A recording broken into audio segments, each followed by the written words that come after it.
Number 22, UCF 2024 preview on Good Morning College Football.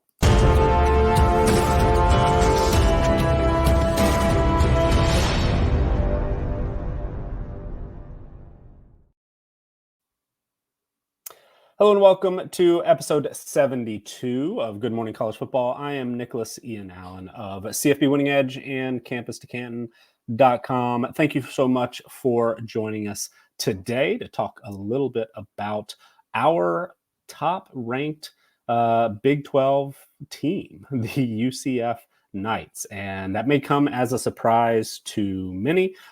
Just about everyone out there has Utah as a Big 12 favorite, Kansas State in the mix. I've seen, Oklahoma State and Iowa State, both two of the top ranked teams as far as returning production goes, have some Big 12 championship predictions as well. It is a wide open conference, and to be honest, not many folks that I'm seeing on a national level are really talking about UCF as a potential Big 12 championship team. And I have to admit, personally, as far as my opinion goes, I understand. I mean, UCF was a team that finished with a losing record, 6-7 overall, a losing record in Big 12 play in its first season in the league, 3-6 last year. But as we will dig into the numbers a little bit later, there's a reason that the team strength power ratings are quite high on UCF. We'll dig into perhaps some areas where maybe the Knights are a little bit underrated nationally, but also, we do, even though we've got a pretty good track record at CFB Winning Edge, there are some instances where we overrate teams. And so we'll dig into maybe some of the potential trouble spots that our numbers might be missing for UCF as well. But before we dig into that, I do, of course, want to welcome you and thank you for joining us on the Campus to Canton YouTube channel. Thank you very much for subscribing there, for giving this video a like, checking out our other great content on the channel. We are here for Good Morning College Football each Monday, Wednesday, and Friday. But we've done now 21 other team previews, and we will continue to preview teams as well. Number 23 coming up next is Wisconsin. We've got Tennessee and Utah as other teams a little bit down the line. But if you're joining us this morning, July 24th, some of the, we're officially in fall camp season. Florida State, a week 0 team, taking on Georgia Tech in Dublin in 1 month, 30 days from now, August 24th, they'll be kicking off that game. The Seminoles have taken the practice field. There are a few other teams kicking off in week 0 who will be practicing today as well. So practice reports are coming. We will have more news to discuss on Good Morning College Football, similar to how we did in the early days of the show before we shifted to more of these long-form team previews, which really kind of fit in nicely with a little bit of that news desert in the deepest days of summer in the college football preseason. But with things ramping up, and with, in 1 week, we'll have 120 teams kicking off fall camp. And so we really will be overwhelmed, especially in that first week with news. We are going to shift away a little bit from the 30, 45 or more, in some cases, minutes that we've spent on these top 20, 25 teams. So keep that in mind, that today for UCF, will be almost 100% focused on the Knights, but you're going to start to see more news certainly in the next week, and then really a shift 1 week from now to covering a lot of those practice reports, who's taking first team reps, what injuries are popping up, who has there will continue to be some roster moves as well this time of year. We usually see a player or two here or there that, show up somewhat unexpectedly, maybe a very, very late transfer in, but also sometimes, players will drop off the roster as well. So we will be digging into as much of that information as we can find, pass it along. We'll continue to preview some teams along the way, especially rounding out our top 25. But it's likely that our focus is going to shift, especially as we get into the month of August leading up to kickoff. But with that all out of the way, let's talk about the number 22 team in our preseason team strength power ratings, and it's UCF. And probably, as I said, a surprise to many. The odds makers have UCF as the fourth team in the Big 12. Most folks see Utah, Kansas State as the teams to beat. Arizona is in the mix. Arizona was a really hot team in the very early days of the offseason. Those way too early rankings had the Wildcats, top 15 nationally. But there are, the Big 12 is wide open. Obviously, Colorado gets a lot of eyeballs and headlines. Definitely think the Buffs are going to be maybe not a title contender personally, but a difficult matchup for a lot of folks. And there are many teams, I think, that can make a move if they get some breaks here and there along the way. This is maybe the most wide open conference in college football, and a team like UCF that does stack up pretty well from a talent standpoint. Gus Malzahn's always been a personal favorite, I should say. One of the best play callers in college football. Him taking on that role yet again is I think going to be key. The addition of KJ Jefferson, really a perfect fit at quarterback for Malzahn and what he likes to do, where he has been at his most successful in the past is with a quarterback like Jefferson, who can be a bruising runner in addition to distributing the football quickly and efficiently. So very excited about this UCF offense as a whole, and think that this team certainly will be in the mix, even if I was surprised that the Knights ended up as our highest rated Big 12 team. But the odds makers have the preseason win total, and I'm referring to DraftKings this morning just sort of as a habit. That's usually who we use to grade our projections against. The Knights have a 7.5 regular season win total as of this morning, tied for 33rd in odds to win the college football playoff at 300-1. So most in the market, and the odds makers don't see UCF as a national championship contender, understandably so. But a 9-1 number to make the college football playoff this morning, which was 34th among teams there, and as I said, fourth to win the Big 12, plus 950, 9.5-1.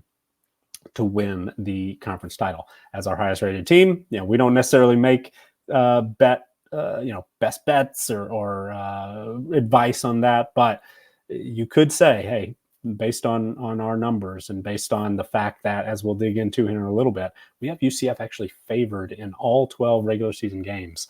Maybe there's a little value there on the Knights as a conference champion, but we are certainly on the high side compared to all of the other computer analytics systems that we've been using sort of in a composite sense to see where our ratings go. UCF is the third in a line of teams that we have been consistently and pretty much an outlier as far as how high we are. North Carolina we talked about, Kentucky we talked about, and UCF is very much in that same mold. The next highest system that I've seen, projection model, is ESPN's Football Power Index, has UCF number 32. Kelly Ford, the K Ford ratings have the Knights 33rd. Beta Rank does as well.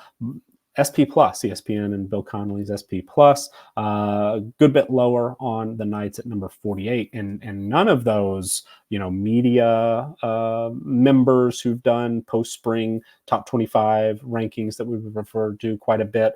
Andy Staples at On 3. We've talked about Mark Schlabach at ESPN, Stuart Mandel at The Athletic. None of the preseason magazines, the Athlon Sports. We've referred to the Sporting News as well.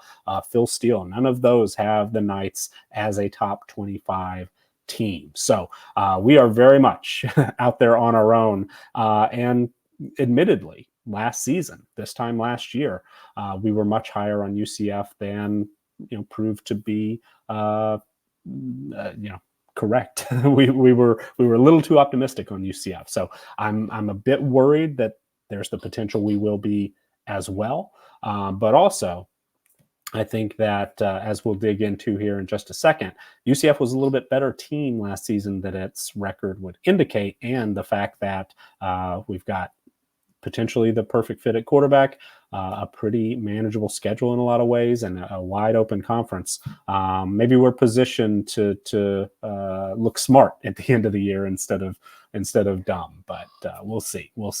Not a whole lot of discussion about Jefferson as a 2025 NFL draft pick potential as quarterback. We've referred to some of the bright minds who are digging into the early tape of next year's draft class. But one piece that we've also referenced quite a bit is David Hale of ESPN, who 6 weeks ago or so wrote a long piece where he tiered all 134 FBS quarterback rooms. UCF, he slotted into tier 10 alongside Louisville, Mississippi State, Washington, and Wisconsin. So a lot of potential there, a lot of offenses that have produced great numbers at the quarterback position in the past, but making a transition, bringing in a transfer basically across the board. So the potential is there, but plenty of questions as well. And Hale has, added a little blurb basically about each quarterback throughout that piece. And the one that he uses to refer to KJ Jefferson gives a comparison between two quarterbacks, QBA, QBB. The numbers are almost exactly the same. QBA has an 81.4 quarterback rating, completed 68% of his passes, averaged 7.82 yards per dropback, 33 touchdown passes with 8 turnovers. QBB, the number's almost exactly the same. 80.5 total QBR, 66% completion percentage, 7.87 yards per pass, dropback, 35 touchdowns, and 8 turnovers. Who are these two quarterbacks? Obviously, one of them is KJ Jefferson. That was from the 2022 season. That's quarterback A. Quarterback B, according to Hale, is Alabama's Jalen Milroe from last season, who, as he mentioned, finished 6th in the Heisman voting, has Alabama ranked in tier 1, according to Hale, this season, and also an SEC quarterback like KJ Jefferson was. As Hale says, a year later, KJ Jefferson fell off a cliff, numerically speaking. His total QBR, reading here from the piece, dropped 30 points to 51.1. So Hale, poses the question, do we believe Milroe's production will plummet, similar to the way that KJ Jefferson did? Or do we think that Jefferson's struggles were a product of a woeful Dan Enos coached offense, and he's poised for a big bounce back at UCF? We'll go with the latter. And personally, I agree. I think that the marriage of Malzahn and Jefferson is pretty perfect.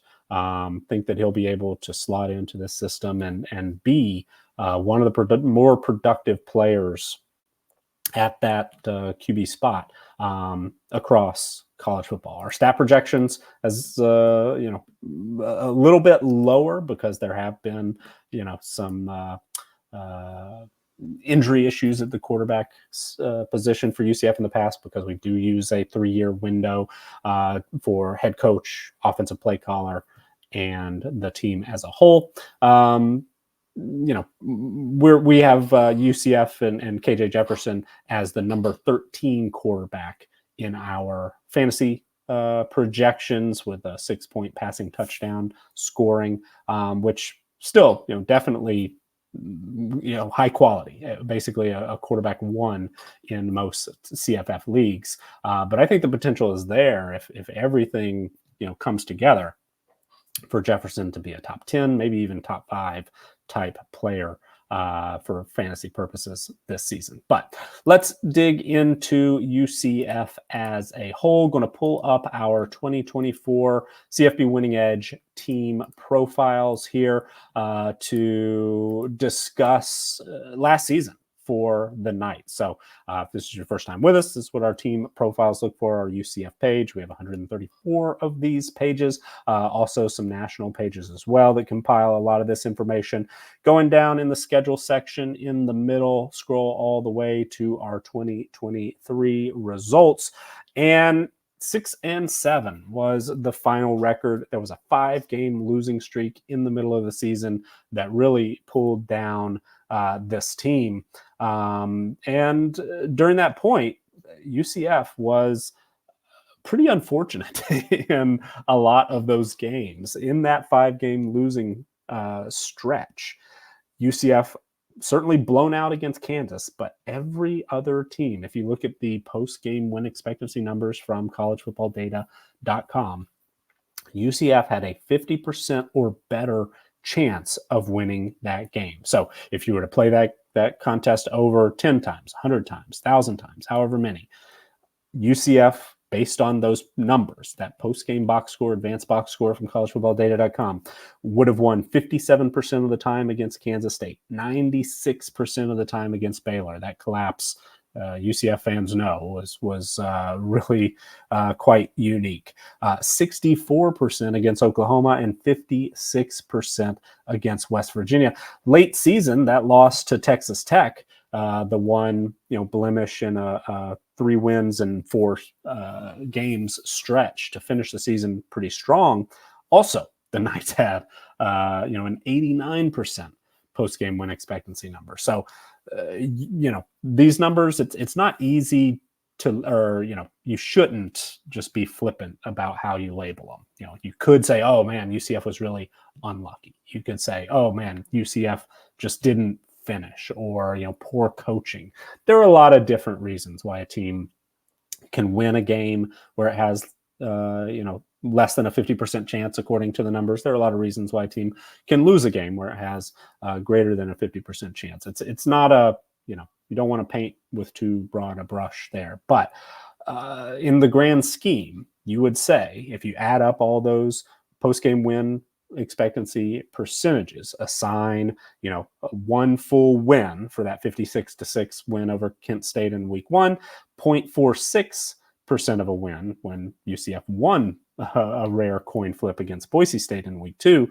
Add all those up, you can see down there at the bottom, maybe you can see, I know it's small print on the screen, but this UCF team would have been expected, based on second order wins, to be a 9-4 type team, 9.05 second order wins based on those post-game numbers.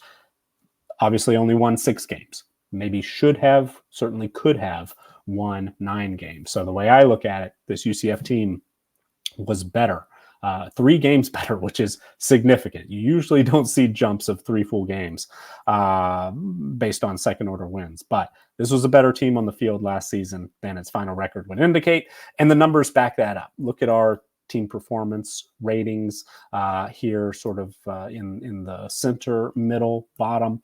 UCF ranked 36th in those stats grades that we do. Again, similar to the post-game win expectancy numbers, but look at the underlying stats. We try to use numbers that are only in the regular season, that are against FBS opponents only. Also, we filter out garbage time when we can. We get hold of those numbers. And UCF played like a top 40 team. Top 10 on offense. So offensive team performance, the Knights ranked 10th overall last season, number 4 passing.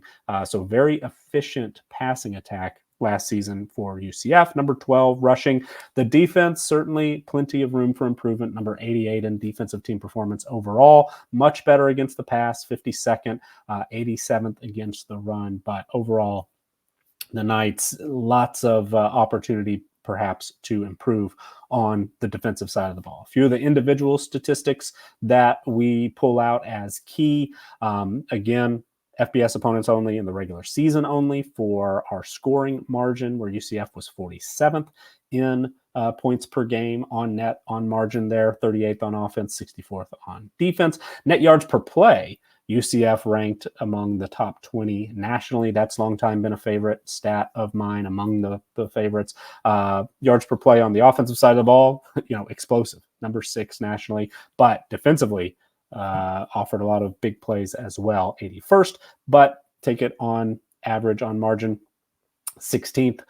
Points per drive, in my opinion, a little bit better, and this number from Brian Fremeau does filter out garbage time.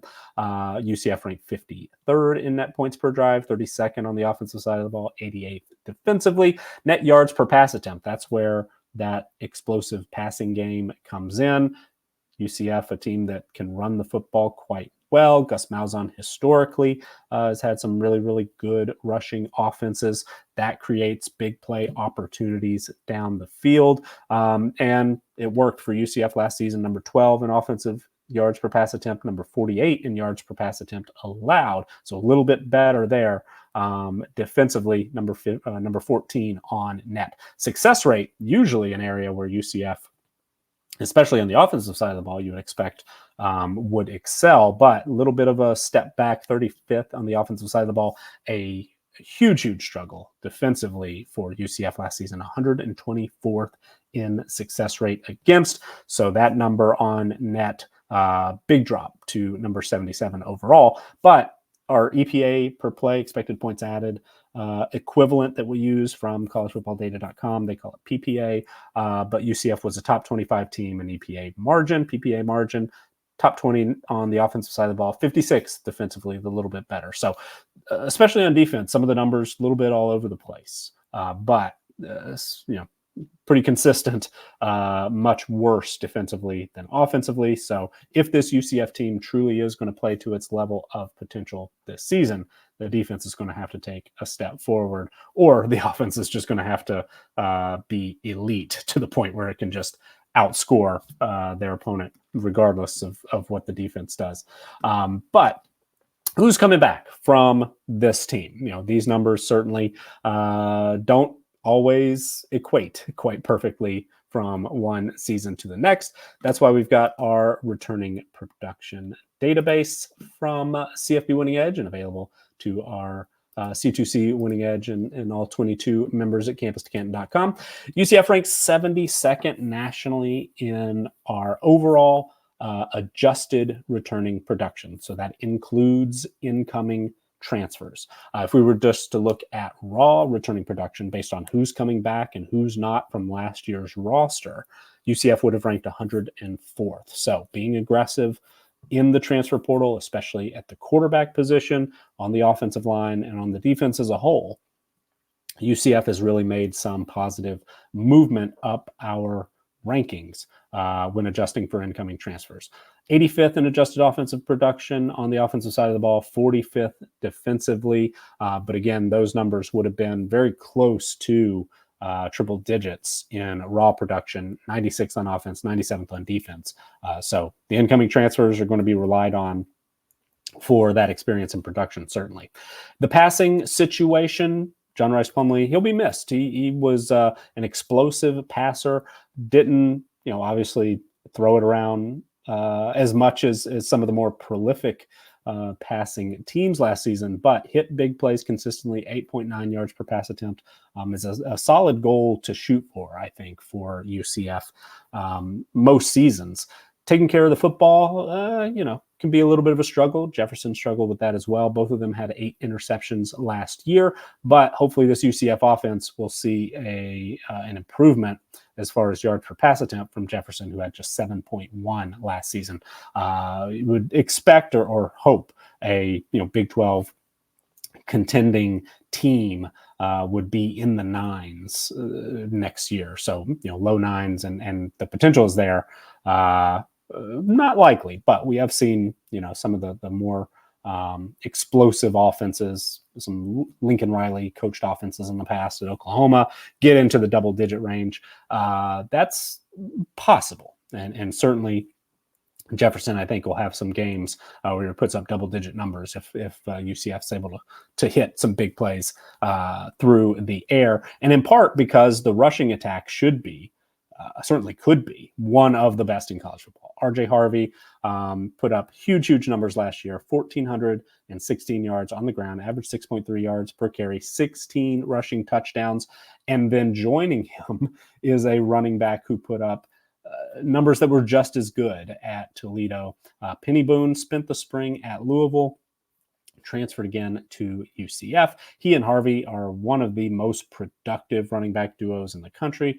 They'll be overshadowed by the duo at Ohio State, maybe even Penn State, some others in the mix as well. But as far as just the numbers go, it really doesn't get better than 2 1,400-yard rushers, 2 running backs with 15 or more rushing touchdowns. Very curious to see how they split up the workload between Harvey and Boone, but keeping both of those guys fresh is going to be key for UCF, and definitely think, split it, not having both go for 200 carries, maybe hurts a little bit for fantasy purposes, because both, Harvey was a first-round pick, I think, early on in CFF drafts, slipped a little bit with the addition of Boone. Boone, slipped a little bit as well after transferring from Toledo. But those two together in a pure college football stance, you feel pretty good about the depth there. And then Johnny Richardson, a guy who had over 500 yards on the ground last season, didn't get in the end zone very much, but certainly depth at running back looks very, very good for UCF this season. KJ Jefferson can run it a bit as well.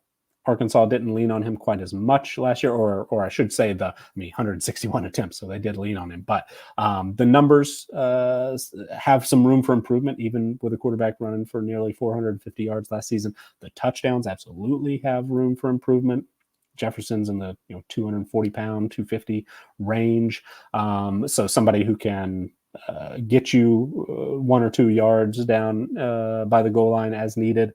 Think that his rushing numbers certainly have the potential to increase this year. Losing Javon Baker, will hurt, but Kobe Hudson has the ability to step up and put up just as good of numbers, if not a little bit better this season. Over 20 yards, 20.5 per catch, very explosive for Kobe Hudson. I think that his targets and receptions will go up a little bit as well, not having to split with Baker. Xavier Townsend, solid depth at the position. Adding Javaris Johnson to the mix as well. Jacoby Jones, who was limited to 3 games last season, but has done some good things in the past. Tight end Randy Pittman has potential, started to develop as a receiver as well. So overall, the receiving core, even though losing Baker, losing Alec Holler is not nothing, but that position group looks pretty good as well. On the offensive line, 2 full-time starters are moving on. Bula Schmidt was a halftime starter. Getting back Marcellus Marshall and Amari Kite is key. Adrian Medley got 6 games in the starting lineup as well, a couple for Caden Kittler as a freshman. Last season. The addition of Wes Dorsey is going to be key. He's one of a couple of incoming transfers that could and maybe will end up as starters. Defensively, Jason Johnson was a bit of a tackle machine last season. Walter Yates as well. there, those top two tacklers for the Knights last season moving on. The linebacker position certainly hit hard, but as you can see, Josiah Pierre, Ethan Barr coming in, those two expected to take on significant roles. This season, Lee Hunter, defensive lineman, was the third leading tackler last year. He is back, had 22 pressures, somebody who, could get in the backfield and make some plays. Double-digit tackles for loss, 2 sacks. So him returning there in the interior defensive line is big. But you see other players moving on out of eligibility, moving on to a pro career, like Tremont Morris-Brash, Jeray Wilson, DeCorian Patterson. But that light blue color, transfers coming in. You can see a lot of production is joining the Knights this season. So that perhaps, if you're going to think optimistically about those numbers improving on the defensive side of the ball, you can point to an influx of experience and production coming in players like Deshaun Pace and Byron Threats and Mac McWilliams. In the secondary, those 2 linebackers we mentioned as well. The defensive line, a little less so, but there are some transfers coming in at all 3 levels of the defense this season. Going back to our team profiles, how does UCF look on paper? Our projected offensive depth chart. Not a lot of surprise. Harvey back as the starting running back. Hudson and Townsend were returning starters in the wide receiver core. Kite, left tackle. Marcellus Marshall, all conference potential at right guard. Those 2 are back. We've got Jabari Brooks as a starting center coming in. He transferred in from Samford at the FCS level, so didn't show up in the returning production database, but he and Wes Dorsey both have a lot of experience as starters at the Division I level coming in. And you can see added depth there through the transfer portal at the skill positions. Shakuri Brown transferring in from Miami, Boone, of course, Jones and Johnson at wide receiver, Evan Morris as well at tight end. Not a lot of just major questions on the offensive side of the ball for UCF. Sure, there are some players who, didn't play a ton of snaps last season who will be expected to be contributors, maybe even starters. But for the most part, on paper, and you can see those roster strength numbers where we take the raw recruiting ratings coming out of high school, adjust for experience and production, get our individual player ratings, but we have our VGR video game ratings, very similar, not exactly the same, but similar in concept to the College Football 25 EA Sports video games. We've done them since 2018 when the game was dead. So made some adjustments, made some improvements. We no longer cap them at 99 like the video game does. But you can see a lot of players in the 90s. Kobe Hudson has huge potential, 97 rated player. KJ Jefferson in the low 90s. Kite, who of course was a big time recruit at Alabama, in the low 90s as well. So a lot of talent, and also, just experience and production as well, factoring in this UCF offense could be definitely a top 20 type offense. Once again, is the potential there to be top 10 like they were last season? Yeah, I think so. I certainly do. Defensively, there are many more newcomers expected to make contributions, even though the returning production numbers, a little bit better. Not necessarily on net, as we discussed, but 5 full-time transfers coming back. Ricky Barber, hopefully be a little healthier for longer stretches than we've seen during his UCF career, dating back to his time at Western Kentucky, was one of the better interior defensive lineman production-wise in the country. I mean, put up big numbers a couple of years ago. Hopefully he'll be able to recapture that. But UCF does a fairly interesting thing, I think, bringing in players. They certainly do get some other Power 4 transfers. KJ Jefferson, SEC starter, right?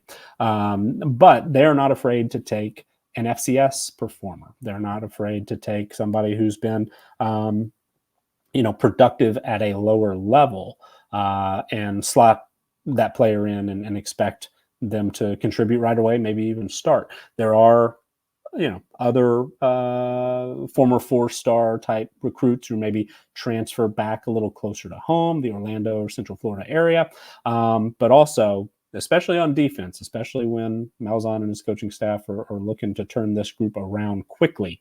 You can see a lot of these players are very experienced, pace and threats, played more than 80% of snaps for their teams last season, are basically multi-year starters. The same for Barr and Pierre as far as their just number of starts go. Dalen Dotson as well. Very, very experienced. A lot of these newcomers coming in, and I think are going to, if you're a UCF fan, you're hoping gel pretty well with the more experienced core returning, and we'll get to see some improvement as far as those defensive numbers go. But taking a look at our official projections, looking at the schedule here, and I'll zoom in just a bit. I mentioned it before, but you can see it there in black and white. We have UCF favored in all 12 regular season games. The Knights probably won't be in the market as far as the odds makers go. And I'm not saying I expect UCF to win all of these games. Quite honestly, UCF is a top 25 team, number one in our Big 12 power rankings, makes me personally a little bit nervous. But the way these numbers are built, they take out my opinion, and hopefully that we do it in a way that allows us to sort of show a team, maybe UCF as an example, that might be a little bit underrated nationally. Perhaps more of those very, very smart plugged in media outlets should think of UCF as a team that could compete for a Big 12 title or be a top 25 type team. We'll see. Maybe we'll end up looking smart. Maybe we'll end up looking dumb, and folks will say, obviously, UCF wasn't going to make that big of a jump. They went 6-7 last year. They struggled so much. They lost so many games that they should have won. We'll see. We'll see how it all works out. But on paper, with my opinion, not a part of this at all, based only on the numbers of how these players stack up position by position, how the team performance numbers fold in, how the head coach rating of Gus Malzahn folds in. It all comes together and suggests that UCF could win every game on the schedule. Add up all those projected win percentages, similar to the post-game numbers, do the same thing, and we get 8.3 as our projected win total. So we have UCF going over the 7.5. Not a huge edge, but have UCF expected to be about an 8-4 team, which I think very much could be in the mix in the Big 12, especially as the final month of the season, that championship game picture, the race to make that top two starts to come into focus. UCF, especially against Arizona and Utah, maybe West Virginia as well, is going to be a factor in those games. So if they're not maybe playing for a championship, might have an opportunity to be a spoiler, especially that Utah game at the end of the season, which on a Friday, so a little bit of a short week, a long trip for the Utes, and in a tough environment in the bounce house, of course. That's going to be a tricky spot for your Big 12 favorite, according to most, Utah at the end of the season. But the schedule itself sets up pretty well. 53rd in our strength of schedule rankings, should be big favorites against New Hampshire, even though quality FCS program, but still UCF will have a big talent edge there. Sam Houston, transitioning from the FCS, struggled a bit last year, but better also than its final record would indicate. Sam Houston was a pretty tough team most of the year, especially defensively. Big 12 opener against TCU, a team that certainly could go either way, played for a national championship just a couple of years ago, missed a bowl last year, but a difficult team to project, but absolutely could be a bowl team, should be probably a bowl team, and maybe have a higher ceiling than that to get back and get in the mix as well. Get a week off before hosting Colorado. That'll be key. every UCF fan, I'm sure, has that trip to the Swamp circled on the calendar. But then middle of the year, there's going to be a lot of games that will define this UCF season. Take care of business against Cincinnati, take care of business against BYU. Iowa State will be a tricky team, especially in Ames, but certainly a team where UCF is not going to be outmanned as far as talent goes.